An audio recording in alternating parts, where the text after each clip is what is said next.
A very good afternoon, dear students.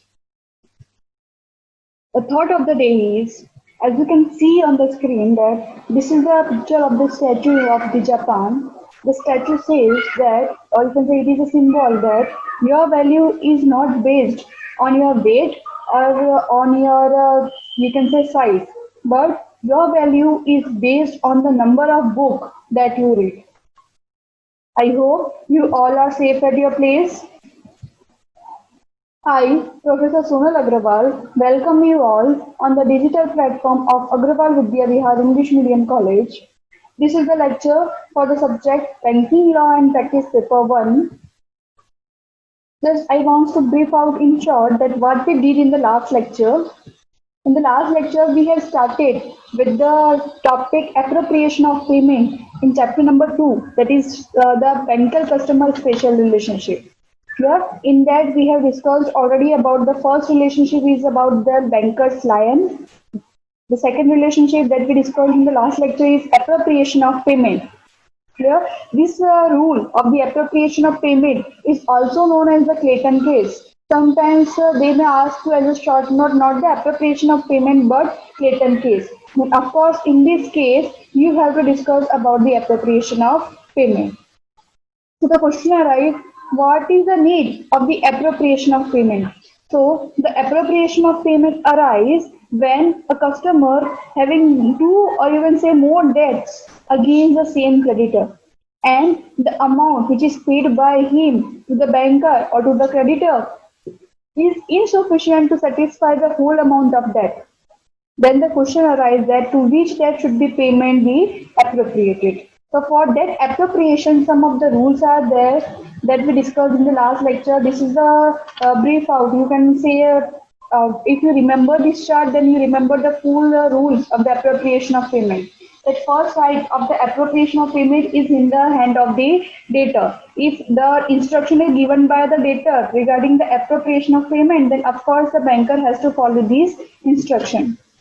But if no implied or expressed instruction given by the debtor, in that case, the appropriation right goes in the hand of the creditor, who is banker. So if the banker gave any instruction regarding the appropriation of payment, then of course the person who is clearing the check or the clearing the payment should be follow the instruction of creditor.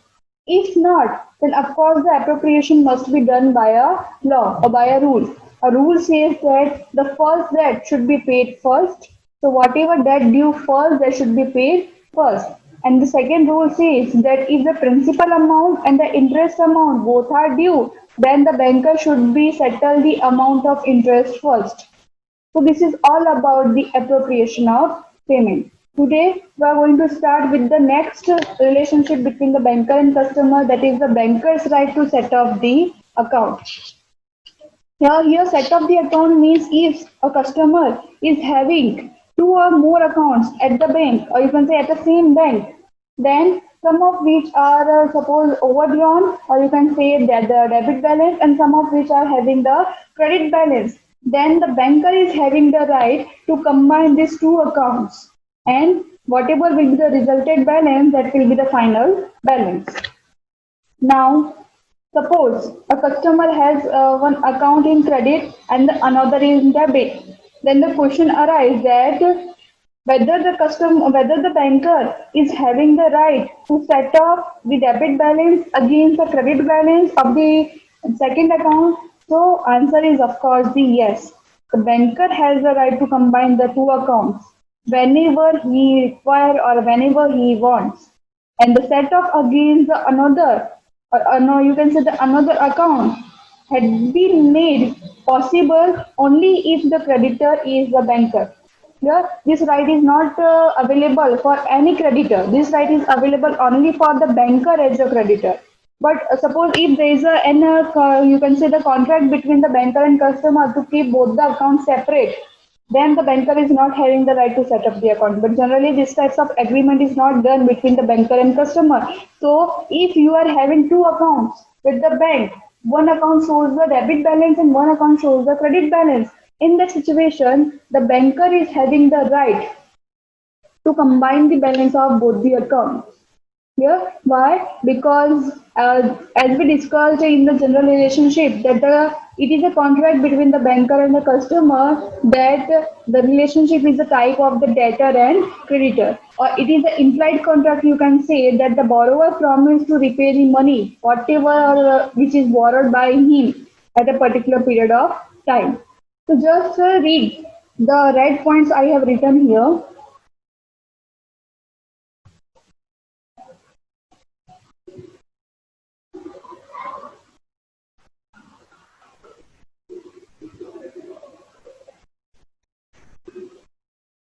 Done? Okay. What is written? Whatever written in the red ink, it is the definition of the right of the set-off. The right of the set-off is the right of the bank to combine the two accounts of the same person, where one account which shows the credit balance and the another account shows the debit balance in order to cover the loan default. So, what is the main condition that the both accounts should be registered with the same person? So, it should not be that the person one account is registered with the particular person and the second account is registered with any family member, or it is there will be the joint ownership. No, it is a condition that both the accounts should be registered with the name of the same person with the same rights also.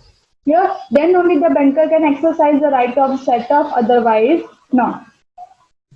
Suppose a customer is having a personal savings account. Here Mr. X is the owner of saving account and Mr. X is also operating a trust account. In that situation, the banker is not having the right to set up these two accounts. Why? Because there is a not ownership of the same person. One is the ownership, yeah, first account is owned by the Mr. X, but second account is the trust account. It is not the Mr. X account. Mr. X is the authorized person to operate the account. Clear? So in that situation, the banker is not having the right to set up these two accounts. For example, we are taking the example for the right of set off. Suppose a customer who has taken an overdraft from the current account. The amount of the overdraft is 10,000 rupees. And again, the customer is also having the savings account in the same bank, and the available balance in the saving account is 15,000 rupees. So whenever the amount of the overdraft due, in that case, the banker is having the right to deduct the balance of the overdraft from the balance of savings account. Means the banker can recover 10,000 rupees out of the balance of 15,000 rupees of savings account. So here, after the setting of the accounts, the resulted balance in the saving account is just 5,000 rupees. Clear? So banker is having this types of right. Clear? But what is the condition? When the amount due, the banker cannot exercise this right for any future transaction, for any future debt, or you can say for any contingent debt. The banker can exercise this right only and only for the present debt which is due. Or you can say the future date which is going to be due, but at the due date only, otherwise not. So here what we learn that if the person is having more than one account with the same bank and the ownership of the both the accounts is of the same person, then only the banker is having the right to combine the balance of these two accounts, otherwise not. So what are the main ingredients of the set of? Just read the sentence first.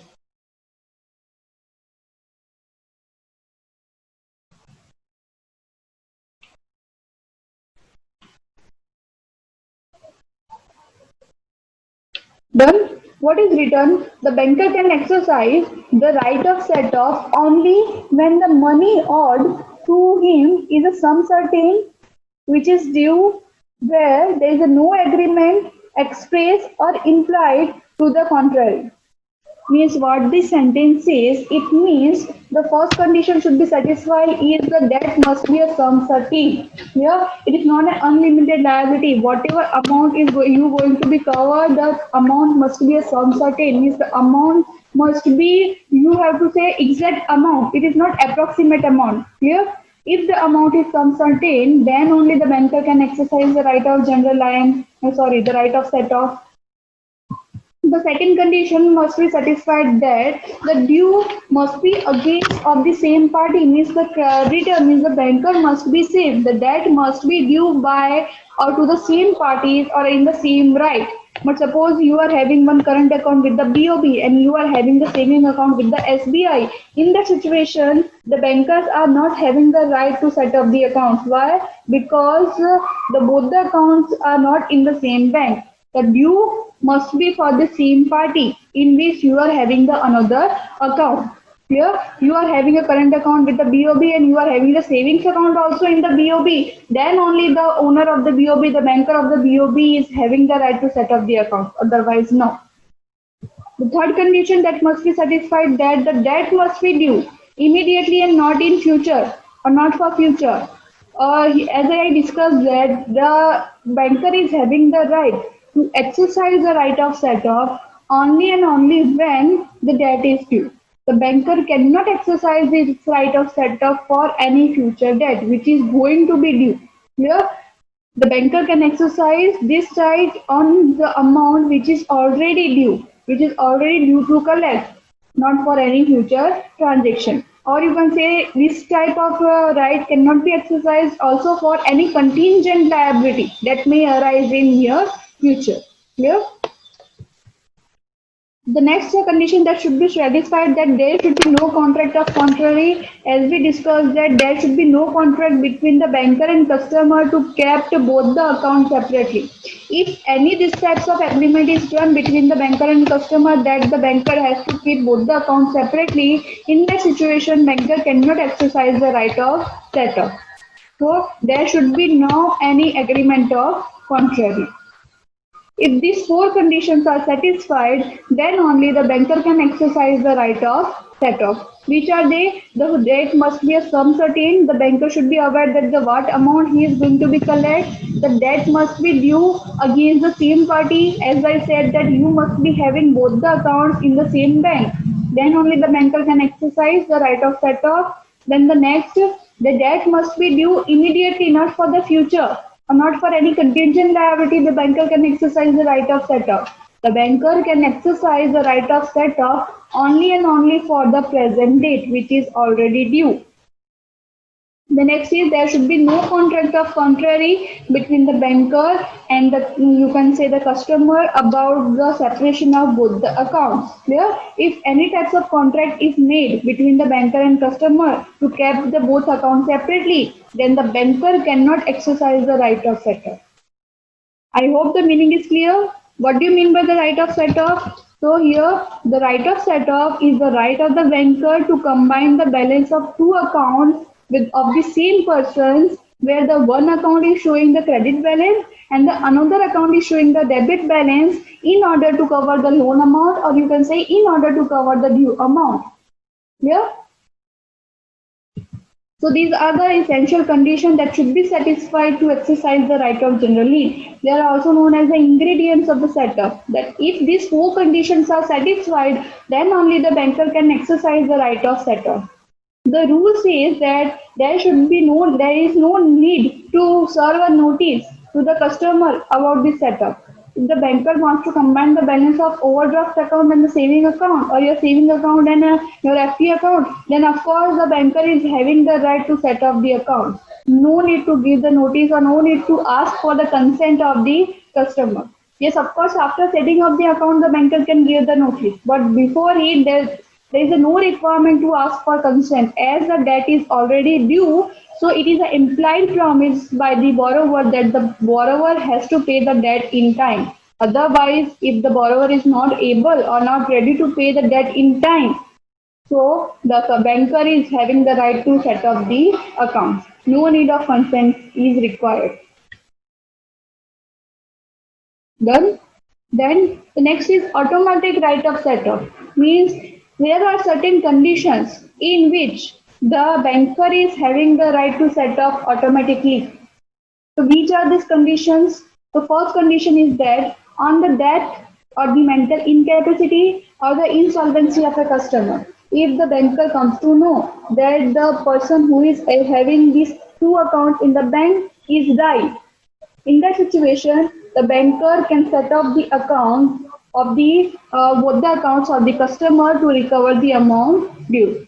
Or if the mental incapacity, the banker comes to know about the mental incapacity of the customer or the insolvency of the customer. So first, right, the banker, as the both the accounts is with the banker, so first of all, the banker can cover the due amount which is due to the banker. After that, whatever balance or whatever resultant balance is left for settlement of to the other parties. The first right is goes in the hand of the banker to set off the balance.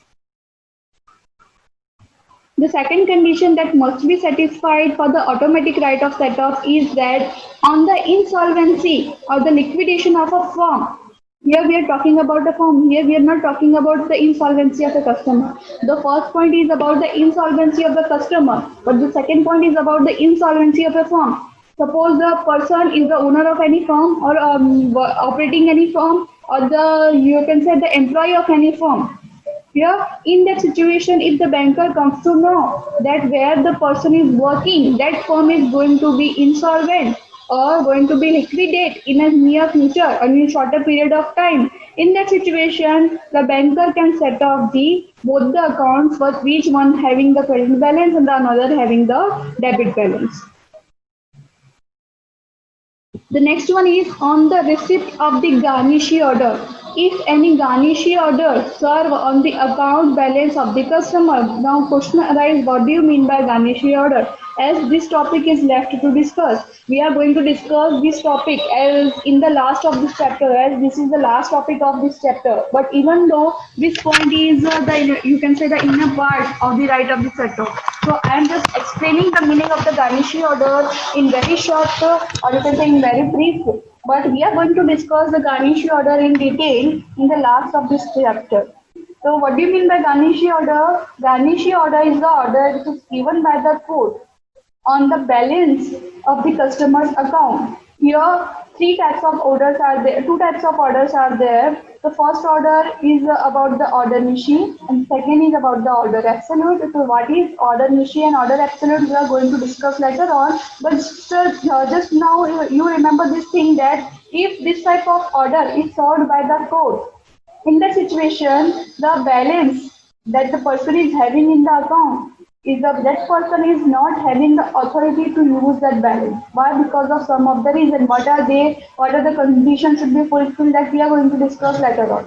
But suppose the saving account balance is 10,000 rupees, and if the garnishee order is served on the account balance and no amount is mentioned, then the person is not having the right to use the 10,000. It is you can say it is a temporary closure of account. The person is the owner of the account even though the person is having not the right to use the balance of the account. So if this type of garnishee order is exercised or received by the banker on the balance of the customer's account, so in that situation the banker is having the right to first of all set off his account. Suppose the overdraft taken by a customer is 5,000 rupees and the balance in the saving account is 20,000 rupees. So if garnishee order received by the banker on the balance of savings account, that is the 20,000 rupees. So first of all, the banker has to cover the 5,000 rupees amount of overdraft, which is due on the current account. After that, what is the resultant balance? The resultant balance is now the 15,000 in saving account. So now the court can exercise the garnishee order on the balance of 15,000 only. Here, if this type of order is received by the banker, first of all the banker can set off his account. And after the setting off whatever will be the resultant balance, on that resultant balance the order must be exercised. The next is on receiving of notice of assignment of customer's credit balance. Here, the two types of account is a customer is having. One is showing the debit balance and the another is showing the credit balance. Here, if the owner of the account means here the customer wants to assign the credit balance to someone else without satisfying the debit balance which is debit in another account. So here the banker is having the right to first of all recover the amount or set up both the accounts to recover the amount. After that, whatever balance left, or you can say whatever credit balance left, of that credit balance, the customer is having the right to assign. Suppose the same example I am taking again, 5,000 is the overdraft and the saving account balance is 20,000, which is the credit balance. if the customer wants to assign that 20,000 or savings account to someone else, so before assigning, if the banker receive any notice about this assignment, so the banker is having the right to recover the 5,000 of overdraft, and after that the 15,000 can be assigned to the next party. I hope you know the meaning of assignment. What do you mean by assignment? Assignment is the transfer of the rights and the ownership to the next party. Here, if the person wants to assign the saving account, means all the rights and all the ownership of the saving account is passed on to the next party. So if this such of notice of assignment is received by the banker, so the banker can recover the due amount first of all, and after that on the resultant balance, the customer is having the right to assign the balance. And the last one is on receiving the notice of the second mortgage over the security which is charged to the banker. Suppose the banker has granted any loan in exchange of any security. If the banker comes to know about the second mortgage of the same security which is charged to the banker, so in that case, the banker, what can the banker do? The banker can sell the property, sell the security, and to recover the amount. And after recovering the amount, whatever will be the resulting balance, on that resulting balance, the customer is having the right to use as a second mortgage. So, if the banker, what is meant by this? If the banker receives any notice about the second mortgage of the same security, or you can say of the same goods or the property which is charged to the banker as a security, in that situation, the banker can plug both the accounts to recover the amount. Suppose you have taken a loan on the security of your FD, fixed deposit. You are having a fixed deposit of 9 lakh rupees. And on the security of that FD account, you have taken a loan of 5 lakh rupees. If the banker comes to know that the banker is taking a second loan from the second bank on the security of same FD account, so the banker is having the right to recover this loan amount first, and whatever will be the resulting balance, you can use the balance of the FD as a security with the next banker. I hope it is clear to you. So, what is the right of set off? What we did in today's lecture? In the starting of the lecture, we have discussed the outline of the last lecture, that is the appropriation of payment. Appropriation of payment is also known as the Clayton case, means if the person is having more than one debt which is due against the same creditor, and the whatever balance or whatever payment made by him is not able to satisfy the whole amount of debt. In that situation, the question arises that which debt should be payment must be appropriated. So for the appropriation, there are certain rules which the person has to be followed. So the first right of appropriation is in the hand of the debtor. If any instruction is given by the debtor, then the banker should follow the instruction. If no instruction is given by the debtor, then the second right of appropriation is in the hand of the creditor. So if any information or any instruction given by the creditor regarding the appropriation of payment, so the person who is doing the clearing process must follow the instruction. And if no appropriation is done by the creditor also, in that situation, the appropriation must be done according to the law. And the law says that the first debt should be paid first, or if the principal amount and the interest amount both are due. In that situation, first of all, the banker has to settle the amount of interest.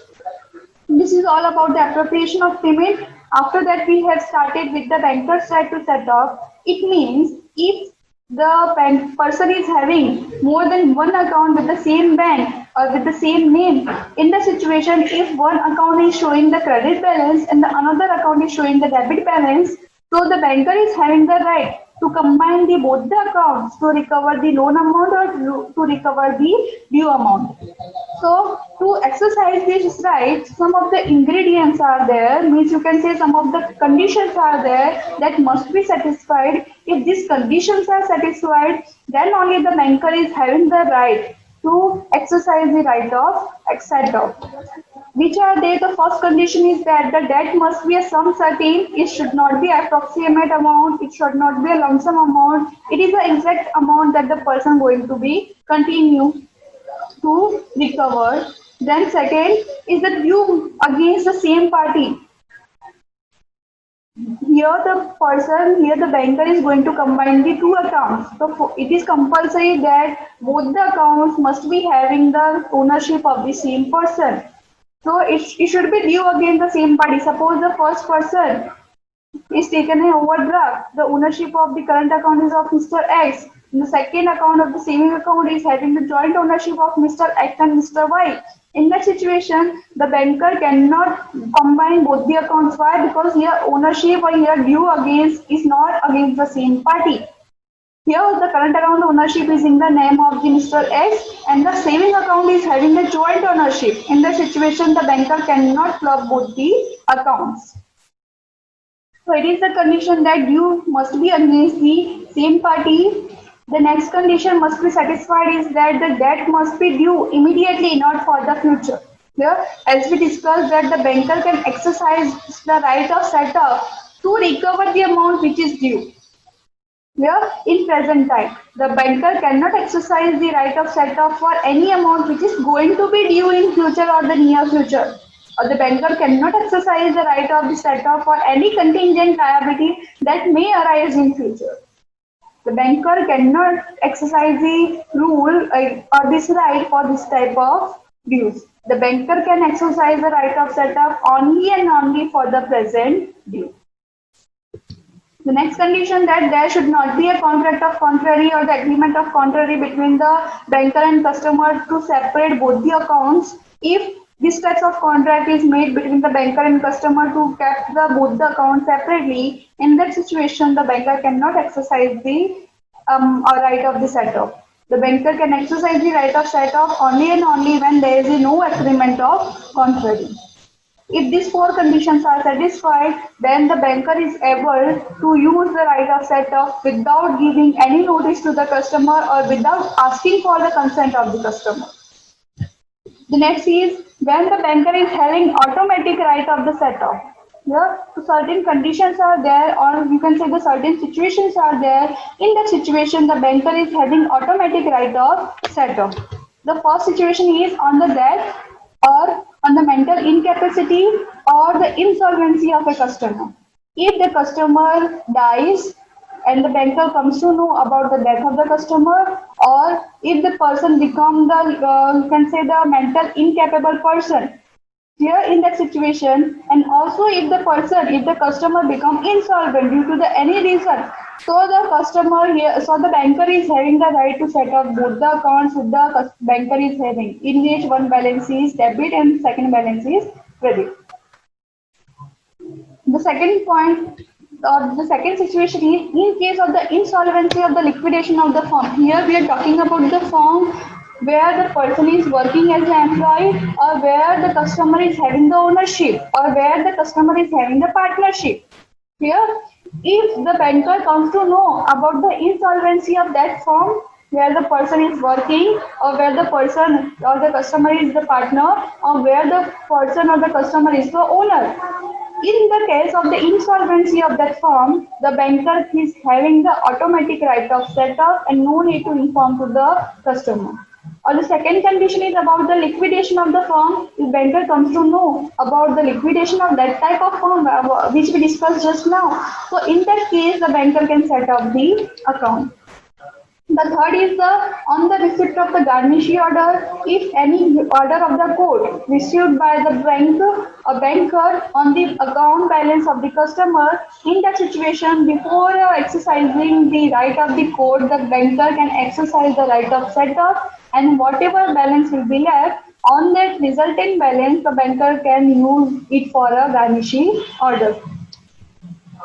The next is the receiving of notice of assignment to the customer's credit balance. If the customer wants to assign his credit balance of any account to any party, on receiving of such type of notice of assignment, what the banker can do, the banker is having the first right to recover the amount which is due.